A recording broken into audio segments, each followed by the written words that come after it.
Okay, so I've returned. Dog got walked. I've got coffee, got a shower, and I came up with this most stupid thought ever while showering. So we're gonna do this little secret thing. It's not gonna be so much of a secret because after all, I'm blabbing about it on a dev video. Although I doubt like most of you will even watch this. But I'm gonna put a hidden thing inside of ICBM called the Cult of the Missile Gods.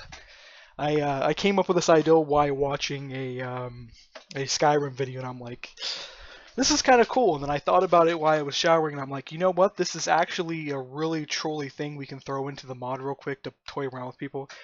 It's slightly even sparked by if the comment on the last dev video is like the missile gods demand power.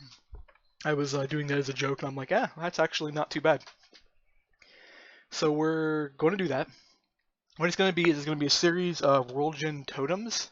So you can have rock totems of missiles, and they're going to be worshipped by, I don't know, some kind of villager race that's going to be worshipping the missiles thinking they're the gods, because after all, if you expose a primitive race to advanced technology, they may worship technology. You can see this in a lot of movies where they've portrayed this.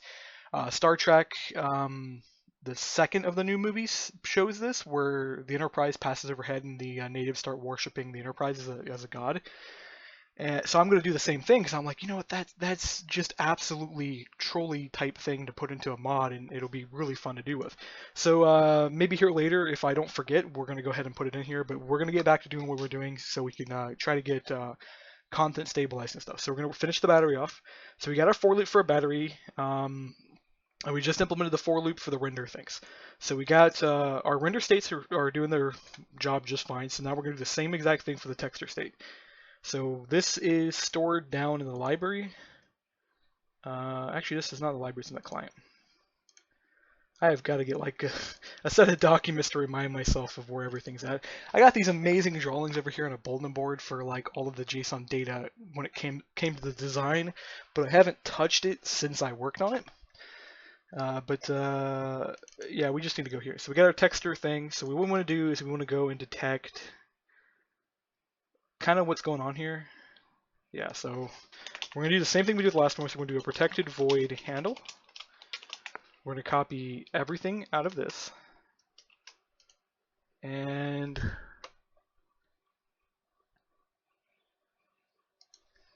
we need to upgrade this to the newer processor. Yeah, so we want... So that's process additional keys. That's not what I want. I want this guy. So this JSON processor is still using the older processor that still does its old thing. So what we're going to do is we're going to make a new one. We want to take down this stuff, put this down here, and then we want to make sure we got the object. So we got our JSON object. We want to bring the JSON object back up here. And then we want to make sure we've got our texture data being returned. That's not what I wanted. Apparently there's actually a class called text. We're going to put our thing here. So invalid texture type. Actually, we're going to do this because this is caught by the super, I believe, so we can just put our texture type here. So this would be type key.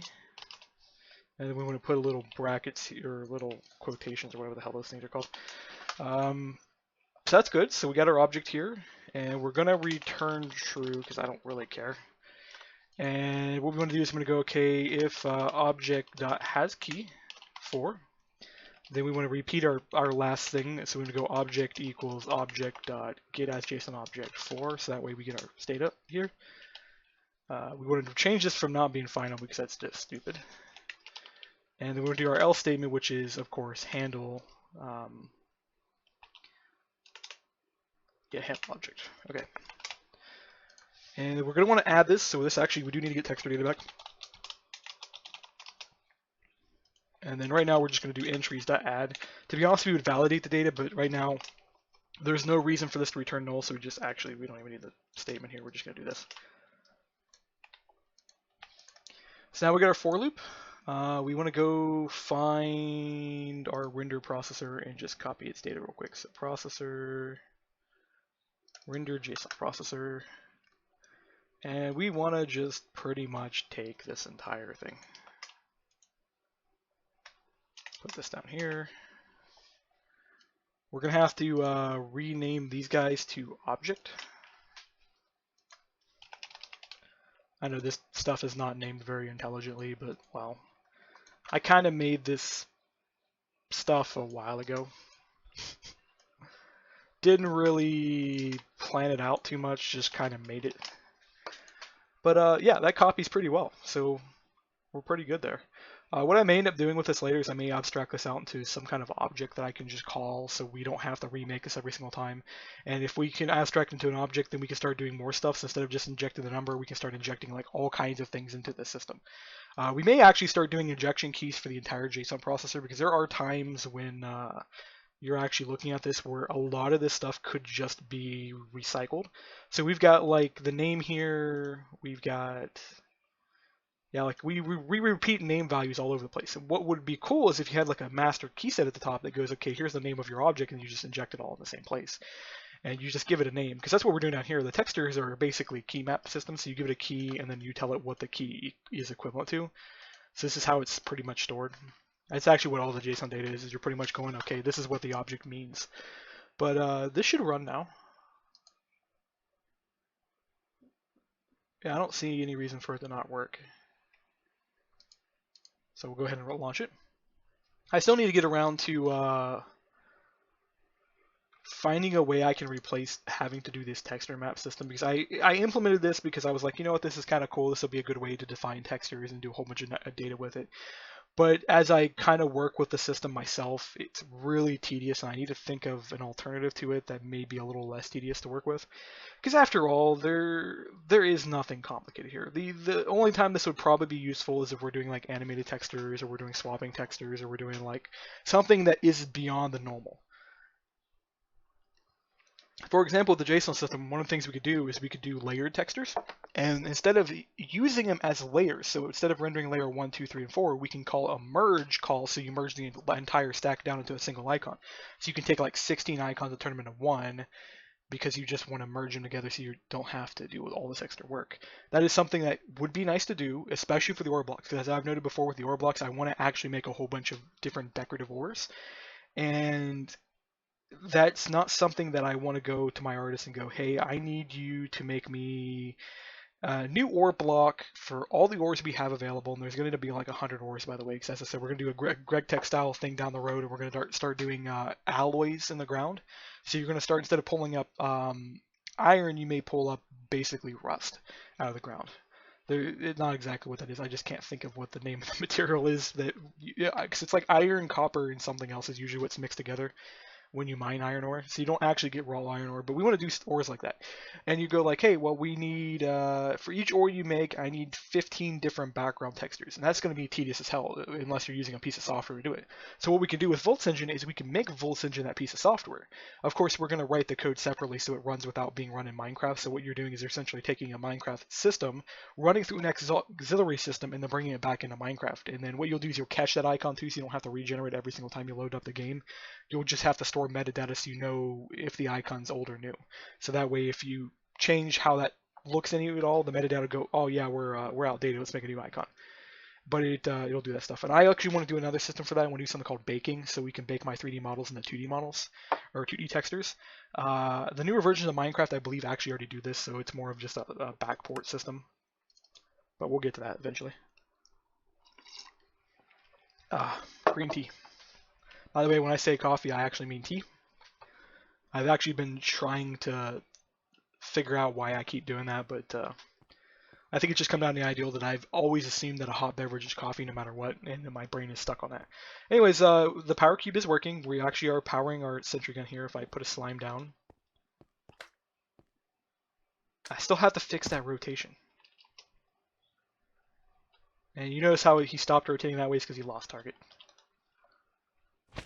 There he goes. It's dead now. It's dead, Jim.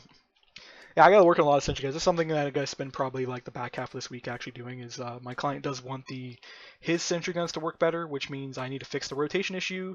I need to add default audios to everything. I need to work on the particle effects, and then I actually do need to kind of work on my own sentry guns. So I need to get ICBM sentries fixed and functional, because there's people that want to play it. And they keep downloading it and they're getting a little frustrated, which I can fully understand being frustrated. Anyways, there's something wrong with our textures, and I'm not sure what.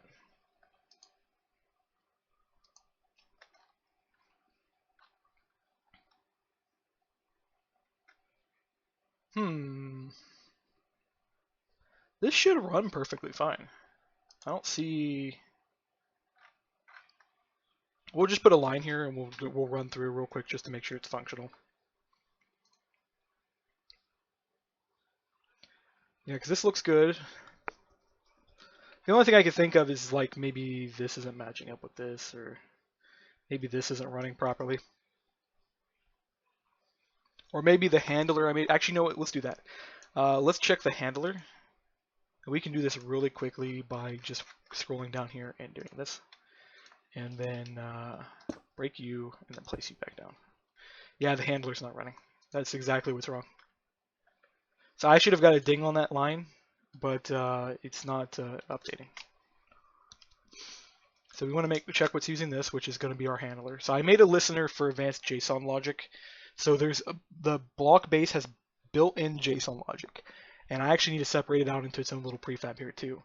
But it works. So the base one kind of works, and it gives you the side and metadata. So that'll give you all of your combinations you need for a normal block. But we're working with a tile block that needs to have a little bit more complicated logic based on its power state. Its power state is synchronized to the client, so you get your client stuff, but it's not running. It's not running at all.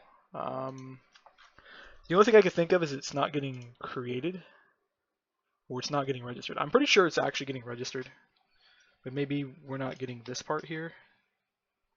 Get listener key. We go to the battery, we should have it right there. So there's our listener. So I don't know what's going on. We'll follow through with this for a second and see what's up.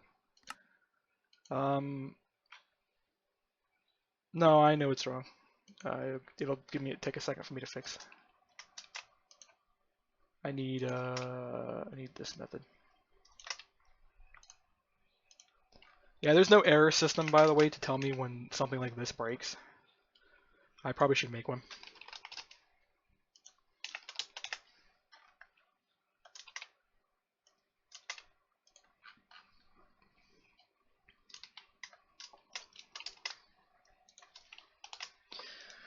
Okay, so that gets our listener keys, so that way it'll actually tick this method. Theoretically. Can't think of what else maybe would be wrong with this. We'll go ahead and launch it though, and we'll toy with it. And so we're gonna test this, and then we'll test that.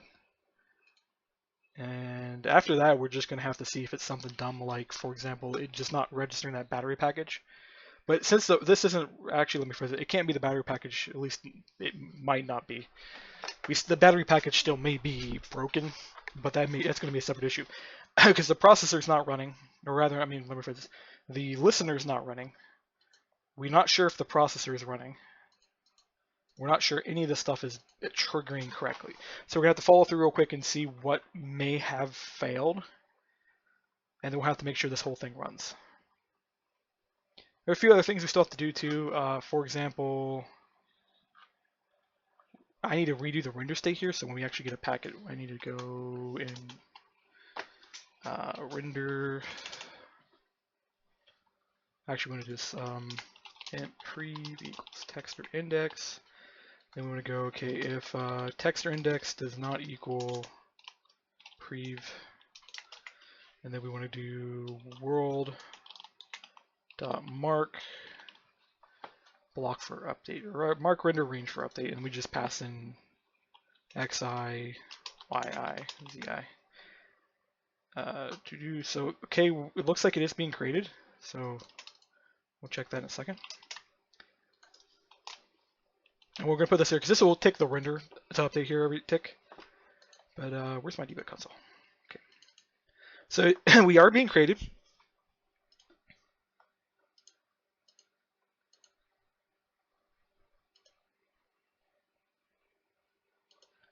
Listener is equal null. Data does, yeah, we don't have any additional data, so there's nothing else to add to the listener. That means our listener is being added.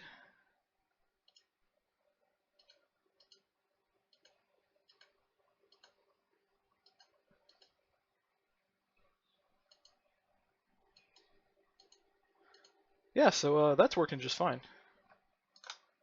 Where's that? Yeah, we can remove this line. So it is being created. We confirmed that now.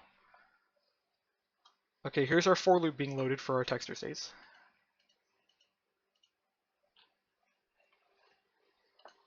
So we're going through, replacing our key here. So we got our key replaced properly. Our domain's wrong. That's what's wrong. I bet like somebody watching this just noticed that before I even noticed that and be like, oh, your domain is wrong. It's like, yeah, that is totally the problem. That's the reason why we don't have textures. Alright, so I'll get that loaded up. I forgot to fix it in the last video because I just realized I noticed that in the last video, but because I stepped away and did a few other things between videos, I forgot. Just like I'm probably going to forget to do that cult thing here later, even though I think it'd be a great thing. So even though that may sound like the most weirdest thing probably coming from me because, well, I don't really like the idea of cults, but I'm doing it more as like a trope or something to be funny to put in the mod. Plus, I kind of want to make a mod pack story thing. See how like people do those story mod packs where you can follow through a quest? It'd be kind of cool to do this like island you find and it's got these people that worship missiles, and you have to fight them, and then you have to unlock puzzle pieces, and then go through this series of things. That's what was going through my head originally when I was thinking about this. I'm like, you know, that would be an amazing little mod pack to play with. So I want to make the content, and then what I'll do is I'll throw it in there because what it'll do is I'll treat it like some of the witchery strawman things. So you'll just find these random totems, and underneath the totems will be like a chest with stuff in it. It's not going to be a lot of really valuable stuff. So what it'll be is a couple low value missile parts. There'll be some iron ingots in there, gold nuggets, so things you can use to craft missiles. But you gotta remember these are primitive people worshiping missiles, so you're not going to see actual missiles anywhere in these totems. So don't worry about some balancing problems. You're not going to find any explosives. What you'll do is you'll find broken pieces of missile parts, and you'll be able to use those to make parts and stuff. Maybe I'll do like a big dungeon. You can actually find an actual partially functional missile where they're worshiping it.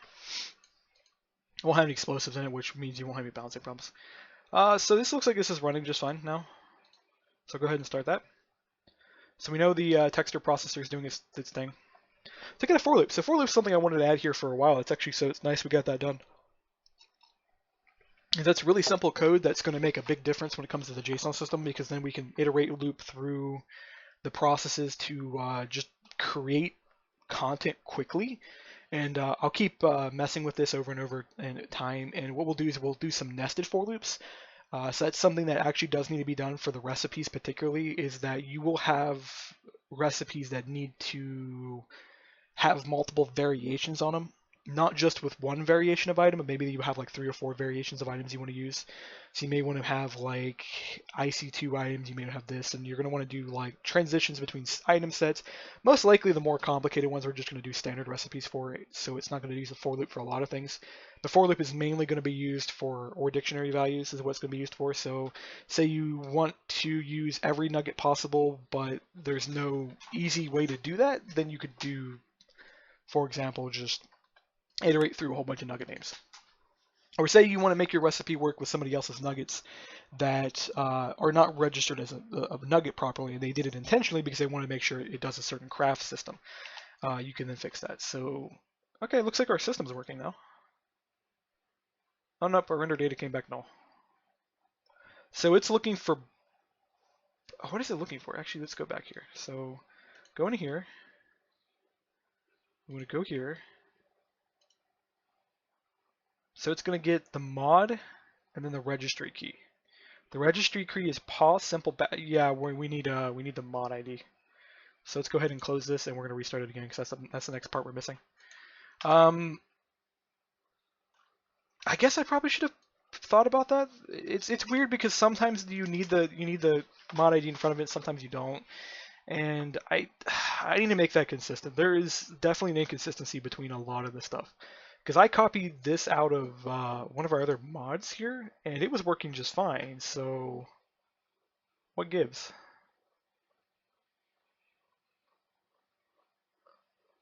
Also, I'm just going to change this to simple battery. I don't know why I got the word paw in front of it. By the way, I know somebody's probably going to make fun of this because Paw is actually like a TV series. It's actually the name of it's like pet adventure or something. Um, yeah, we'll just go ahead and launch it again. But I don't really care if people make fun of this mod because it's just meant to be a really simplistic single focus goal mod. It's like a lot of the mods I've been creating lately they're focused towards a single goal. ICBM is now focused only towards missiles. Sentry mods towards sentry guns. Armory towards weapons and armor. Then you're going to have fluid mechanics, which is going to come out, which is going to be totally towards fluid storage and transport. And then we got our power version of it now, which is going to be entirely focused towards power distribution, storage, conversion, and transformation and stuff like that. So it's going to be just for transferring power and storing it. It's not going to have any generators in it. Basic, and one of the add-ons for basic industries is going to have the generators. Actually, it probably won't even be an add-on. I'll probably just make it voltage and mod. And a lot of the mods are going to probably be like that. Is where they're not going to be direct add-ons. They're going to be soft dependent add-ons. So that means you don't have to install them together for them to function. It just means if you do install them together, you're going to get better functionality. So basic industry is going to contain some primitive objects in them, and those primitive objects are then going to be used to make more complicated objects. Take, for example, Resonant Induction had a mechanical package in it. The mechanical package contained a turbine. When that turbine was when added with the electrical package, you ended up with an electrical turbine system, so that way you could then make electricity with your nuclear reactors instead of making mechanical force with your nuclear reactors. Let's say if you had the atomic package installed, you could do the nuclear reactors. By the way, for those who are wondering where atomic science went, it went into resonant induction. The atomic package was atomic science. We're probably going to make atomic science a standalone again. So there's going to be a classic version that will be released and updated. I'm not sure I'm going to maintain that one past 1.7.10. I will update it, and I will probably leave it there unless there is a high demand to continue it.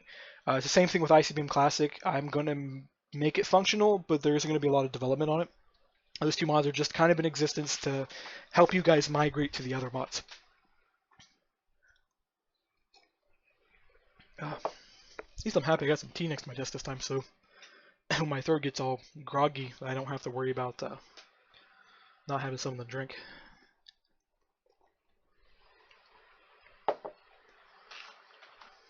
Okay, so we got it launched up here. No issues so far. We're missing 2 blocks because after all I changed the names. By the way, that's why I'm going to say when you're missing content, it says you're missing 2 items, you're actually missing half as much because you lost the item and the block.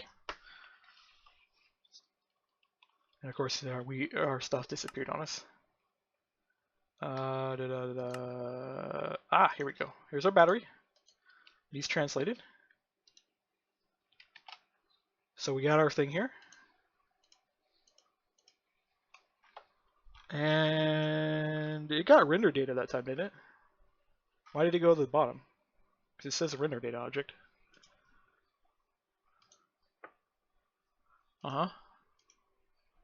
Tiles, no. That's why. Okay. Tile hasn't been placed yet. It's rendering though. It's using the side textures, so it's got power in it now.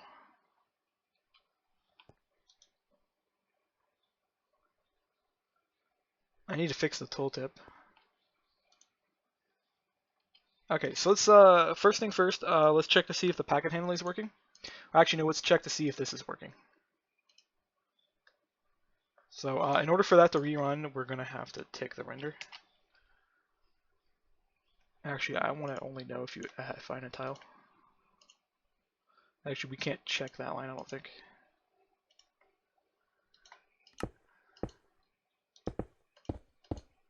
Why are you finding a tile?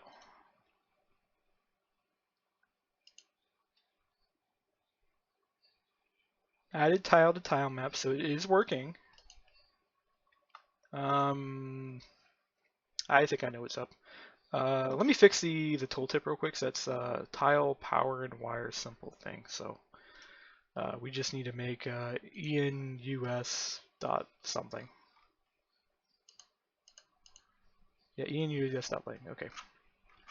And then power and wire should be up here.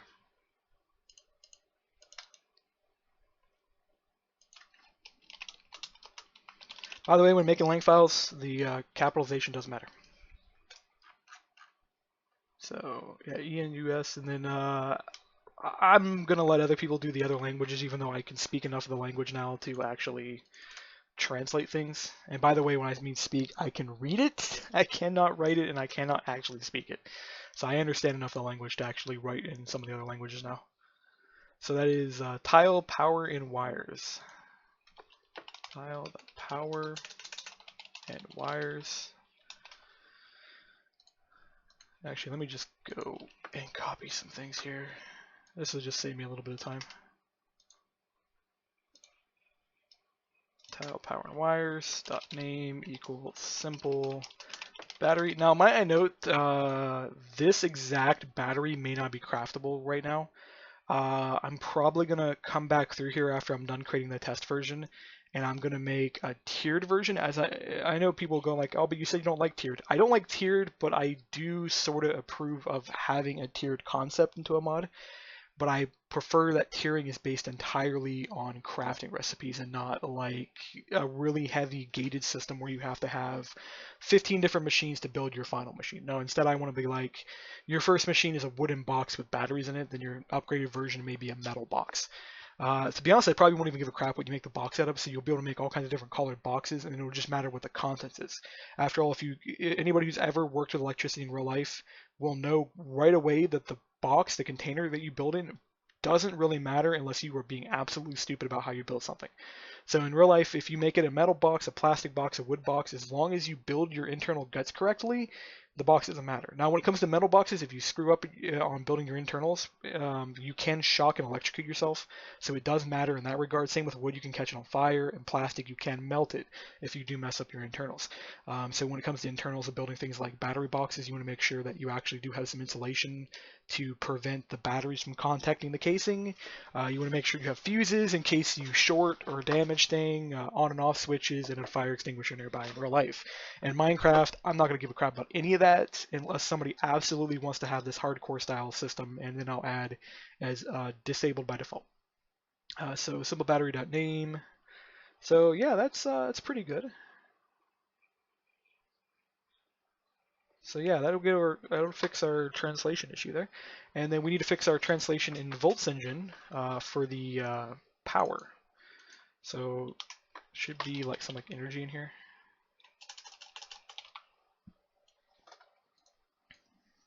This is what I'm looking for. So we want to do text.ue.power. So one out of something joules is what we're going to do. Not to be confused with mechanisms to get power units, because I'm pretty sure mechanism power units is also joules. These two may not be compatible with each other exactly, especially considering I'm going to be transferring to RF and be transferring into mechanism joules. I would call this watts, but I've been told that, I should actually know this considering I studied engineering for 2 years. Watts is joules per second, so you can only say watts if you're expendituring energy, as if you're doing work, is what watts is used for. So when you say your light bulb is 100 watts light bulb, it means it's expendituring 100 watts of energy an hour or something like that. Yeah, actually, I think it is joules an hour. Although the conversion is 1-to-1, which is just bizarre when you actually do the math. But that's good. Yes, that should fix that. And then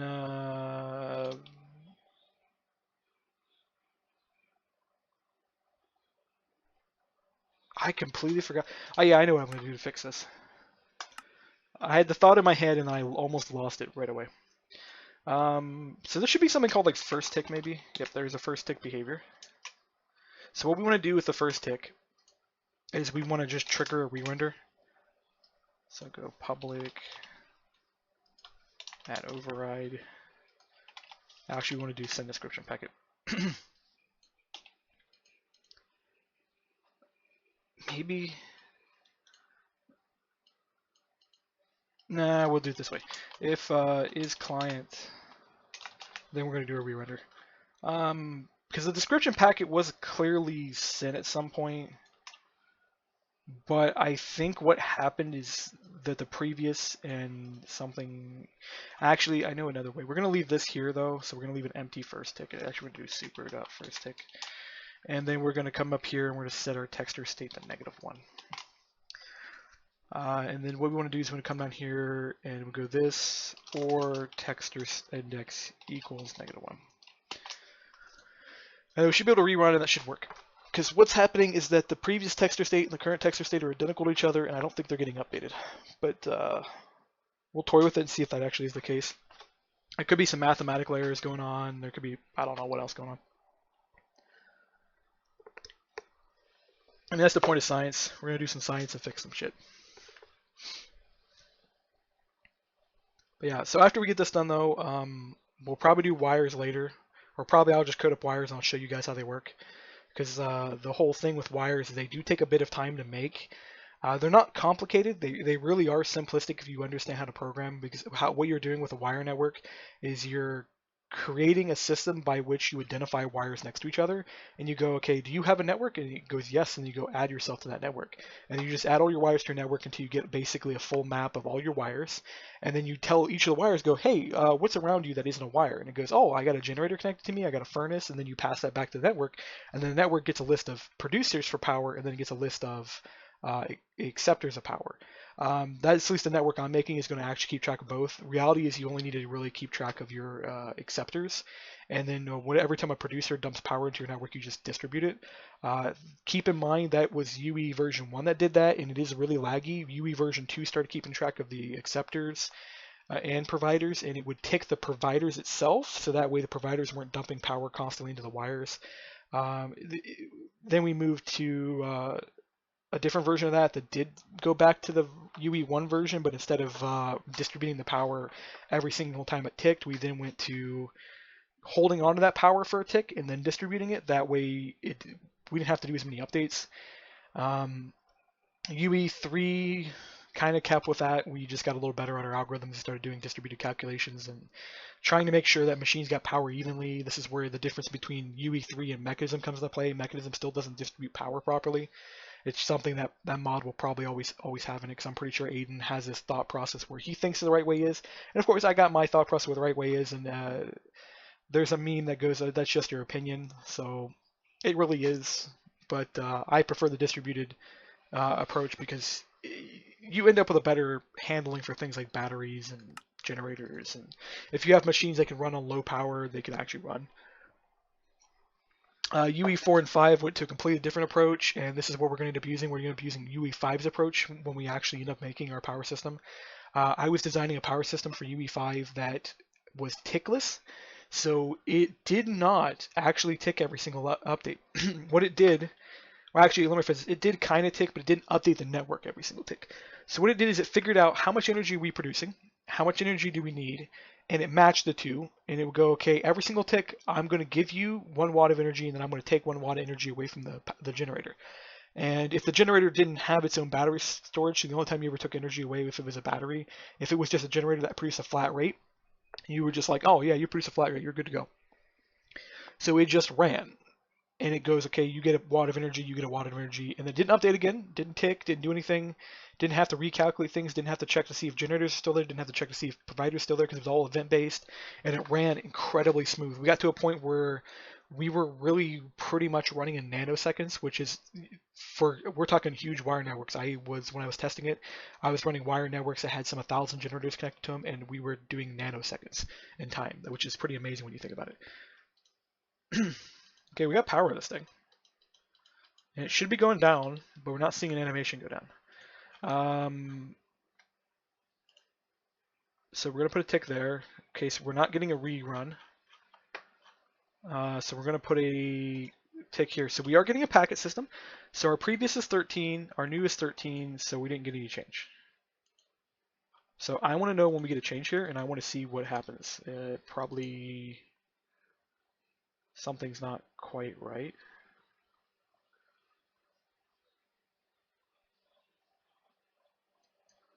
Okay, we got a remark for render. Now I want to make sure I put something down here so I get that actual update if it does actually call for texture re-renders. I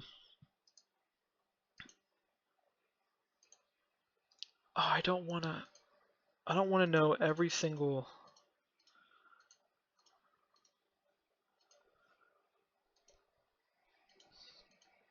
Okay, here's what I wanted to know.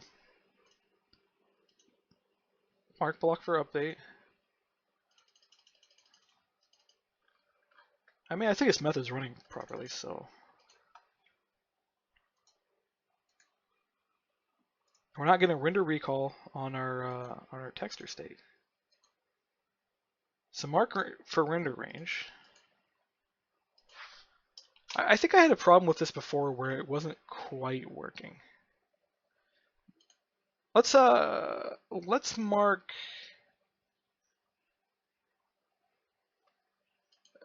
We really need to mark dirty is what we need to do. There actually is a method for this. It's kind of what I want this method, but it's not exactly what I want. The render range update isn't giving me squat.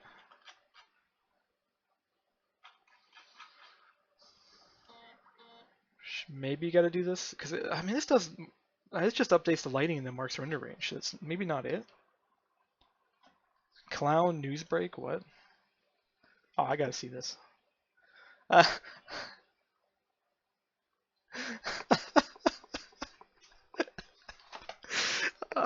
think it's because I retweeted something about Trump. I'm gonna have a laugh about that. We could try mark block for update maybe. Notify block change maybe. No. There's a way to do it. I just. Hold on. I know a way to figure this out. At the bottom of the tile class, there's a mark for update method. If we can find it. Render dynamic, render inventory, get special. This is why we moved away from the tile system, by the way. There's so much render junk in it. A whole bunch of texture stuff. And of course, you can't take any of this render stuff with you to 1.8, so when we update, it's all useless. Set owner, this stuff actually got migrated over the new stuff. There should be a mark for update here somewhere.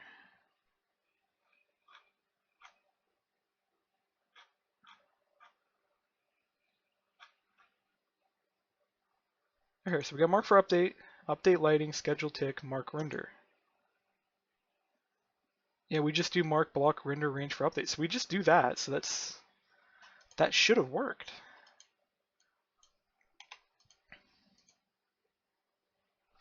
So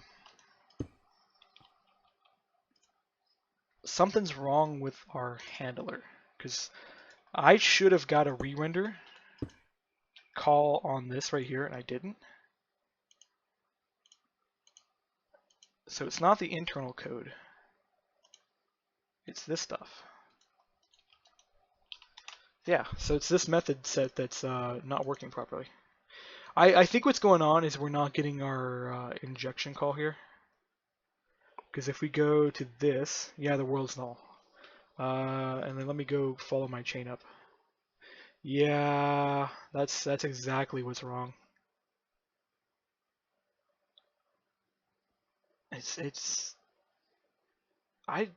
What? Okay, so the listener iterator is supposed to inject for me.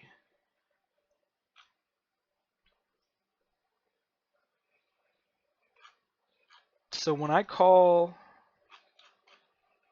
next, I eject the previous, I get the next, and then I inject it.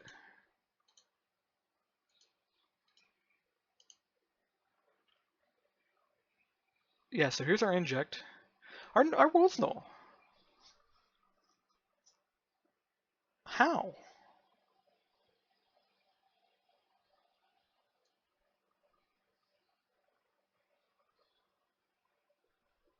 Access right there. See the access? That's what's wrong.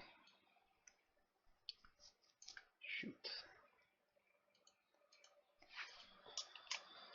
There's two versions of this, and what we need to do is go, okay, if world doesn't equal null, then we want to run this version, and then if world does, we want to run the other version. I don't know why I'm getting a chunk cache for this, but I gotta provide what I can. We're probably doing a chunk cache because it's a client-side logic thing. So this is probably going to work as soon as I hit play. It'll run, yep, right there. So we're getting our runtime logic now. So texture state 2.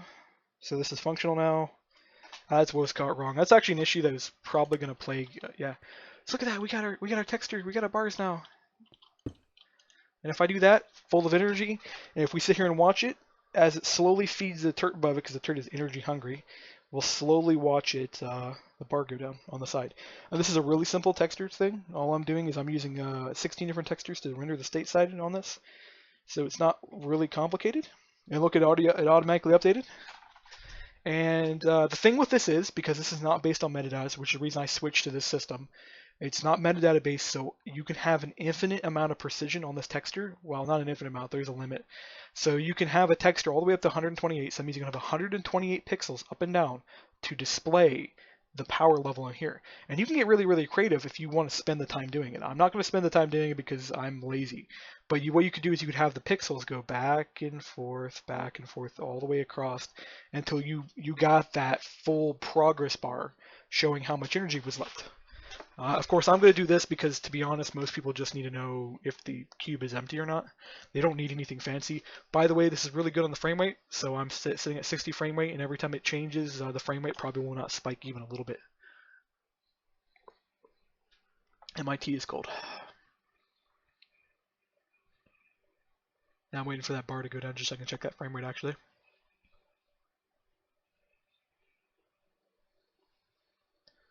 Yep, frame rate didn't even change. This is really friendly on the power, so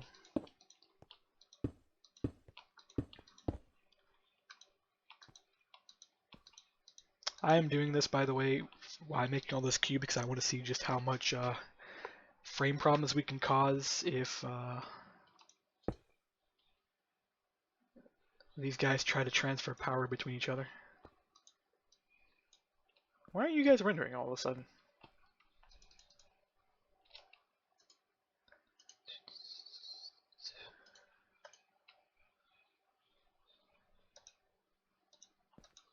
I'm gonna say packet error.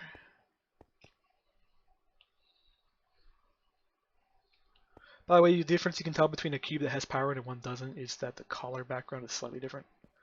That is entirely intentional. The top and bottom do not have these power cubes on them for obvious reasons. But these guys don't seem to be getting a render, so what's up?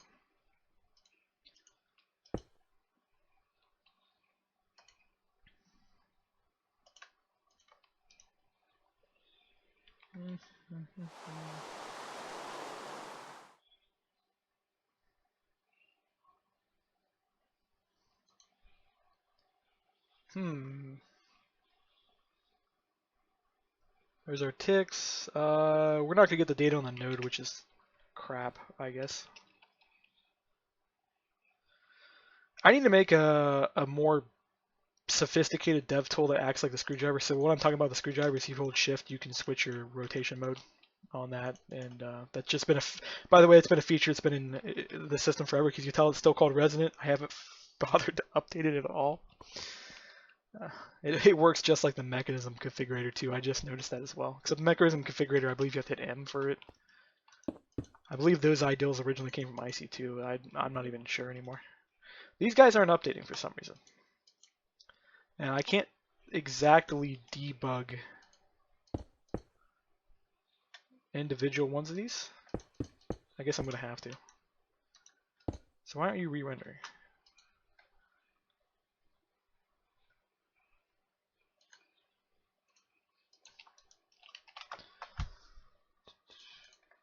It's got to be a packet issue. Yeah, it's a packet issue.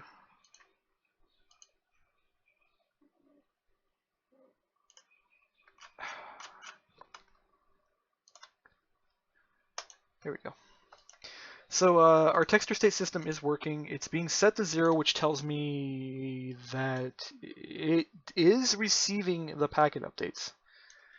So if we go here,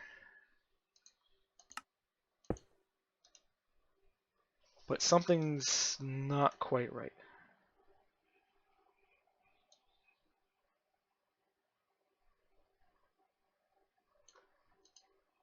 I should have got a packet by now.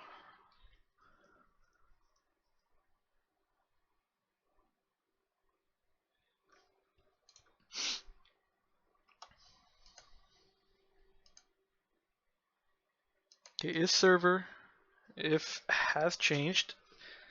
So what we're going to do is we're just going to initialize. Oh, it's already set the true by default. So what's up with this?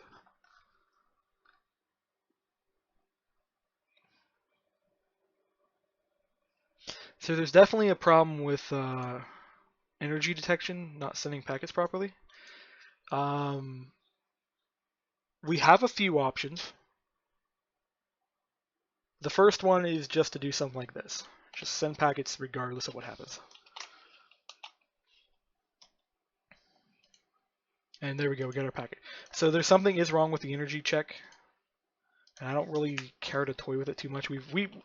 I've had problems like this in the past where you'll set up this really sophisticated code to do these really cool checks and then something doesn't work.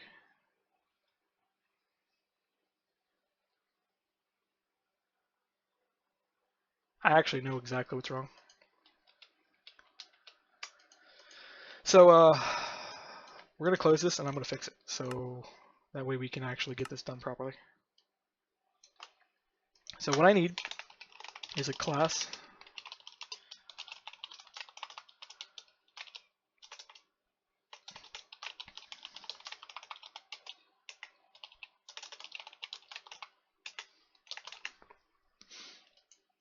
and then every time we actually end up with a change in power. So I'm going to make a method in here.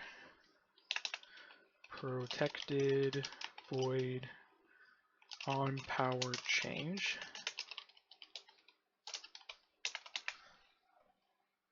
And then what we'll do is we'll go and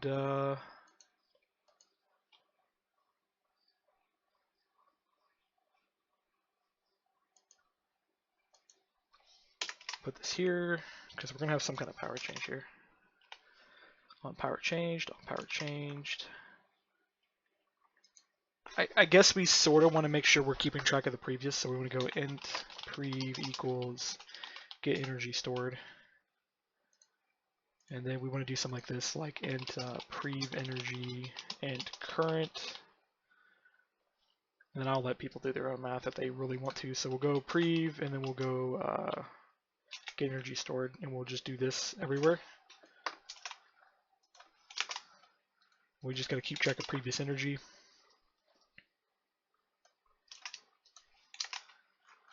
And then there's one last spot right here. Previous energy, and then we want to go on power changed.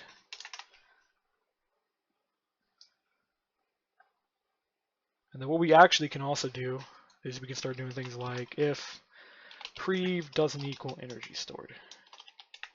That way we double up on the functionality here. That way we're not getting extra events that we don't need. And what we could do now with this also is we can start firing event triggers, but we're not actually going to do that right now. Right now we're just going to put this here and we're going to leave it there because we're not going to do anything with it in this exact class. We're actually going to end up doing this with other things. I completely forgot I actually have a method here for adding power to this via items. Called when the power changes in the buffer. Energy before action, energy after action. And what you could also do too with this on power change is I could create an enum of action types. I can go add energy, remove energy, set energy, which we'll do real quick. Public static enum energy action type. And this would be add, remove, set, add item, remove item. We're going to make a differentiation between here because we have an add energy system here. We have a remove energy system here, which we're going to end up implementing as well. So we'll go ahead and actually, you know what, we're just going to do add energy because we don't care if it's an item, to be honest. We just want to know what it is that happened. So we want to know what the action type is. So this is going to be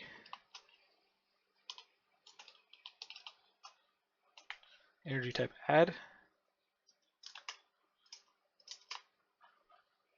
And then we'll just go ahead. Actually, this is add up here. This is remove. I'm not paying attention whatsoever. I'm just typing down things as quickly as possible. Not really very quick though, if you can tell by now. So get that in there, and yeah, we'll just leave this at the bottom. Actually, I'm just going to do that with it real quick. Actually, no, I want it to be static. Even though it says I don't need to make that static, it does make a slight difference. But now we know what our action type is, so now if we ever wanted to fire events in here, we can go, okay, something set the energy, something added energy, something removed energy. We wouldn't really know what that something was because, well, we don't actually keep track of any of that stuff here. Those actions are tracked elsewhere. But now we have this event, or rather this method call we can put down here. And we want to know what our host is now. So we're going to go tile node battery. And then this is going to be tile node battery.max energy. And then we want to pass in this. That way we can set it. So this dot battery equals battery. This is going to be public final. I'm actually going to change this to node actually, so that way it's not confusing. Exclude, whatever, I don't care. And then what we want to do with this is we just want to go node dot energy has changed equals true. So this way this will trigger our rerender stuff. So it'll actually tell us like, hey, you've changed. Go ahead and do stuff. Now we just need to implement this right here. And then we want to pass in this. And we're good to go. Yeah, that'll work. Cool. So now we're going to go ahead and run this. And while that's launching, I'm going to drag this over here. We'll go worked on battery, fixing minor issues. Commit changes, hit push. I am going to have to go over to Volts Engine. I'm going to have to commit some code over here. It may not be the Volts Engine core itself that needs to commit it. Maybe the prefabs and API. Oh, there's a few things here.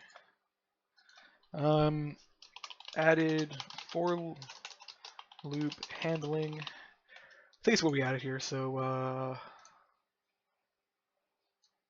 yeah, added for loop handling to the texture data.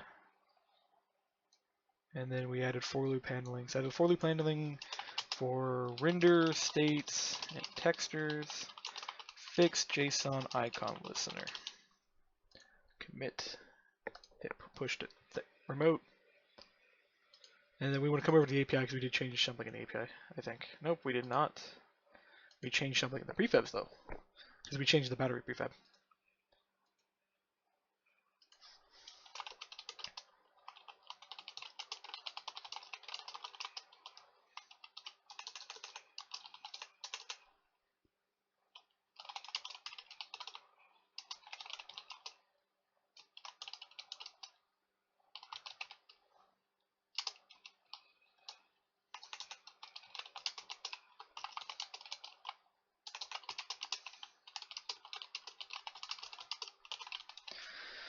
Here we go, commit that code up.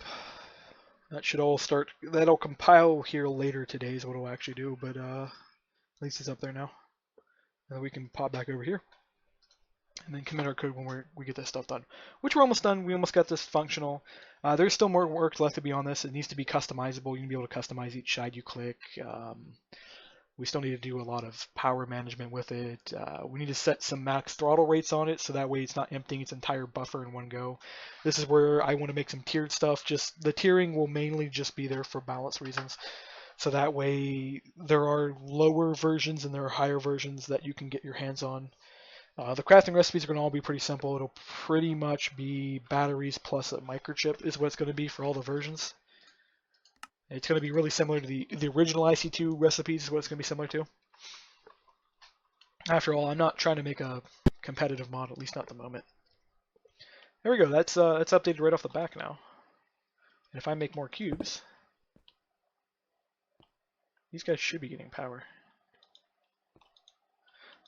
Actually, they're not going to get power because they're not programmed to receive power. That's the reason why they're not getting any. I don't think the UE prefabs are built up properly. There we go. We're getting power that guy, these guys. So that's pretty cool. You can imagine you have a battery wall of these guys. Now I'm probably going to bring back the old resin induction batteries. If you guys are familiar with those, those are what these are themed after. Is the old ones had a 3D model that did the same exact thing where energy bar went up and down. Some of the original resin induction batteries did actually look like this back when I created some of them. Of course, Cal Clavi then created his own version because he had his own stuff to do with, but I based mine off my fluid tanks, so my fluid tanks had a system similar to this, where they would raise and lower the tank volume based on the change.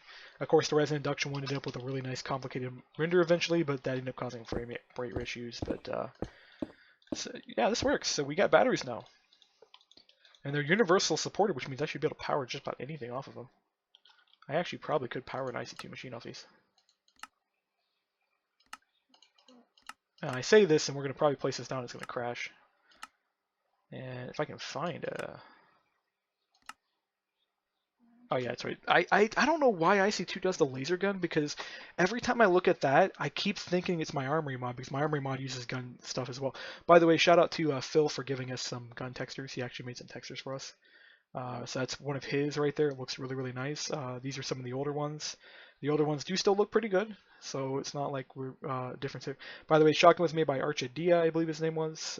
That was made back like 3-4 years ago. And these ones are Mortons right here. Clips, I don't know who made these things. These clips right here are Mortons. These are my shitty textures, you can tell. These are made by, I forget his name, it starts with a C. Ammo bullets right there. So these bronze ones here are made by Morton. That one right there is Phil's. All the Century ones are made by me right though now. And of course these two ammo boxes are Phil as well. Although I know these are originally made by somebody else, and what he did is he came through and he just cleaned them up real quick. He also made the radiation, or the original radiation icon, but I rescaled it so it's actually the correct size right down there. But shout out to those artists for helping out. But yeah, these are good here, and let's try to see if we can power one of the IC2 machines. Might note the IC2 support may not be perfect, because I know when I made it for UE, like way back, we had issues. And I'm not going to be surprised if we have issues. It says it's powered.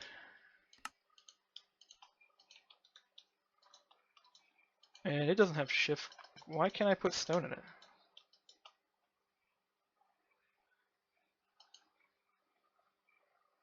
Oh, wait. I feel stupid trying to stick stone in a thing that can't.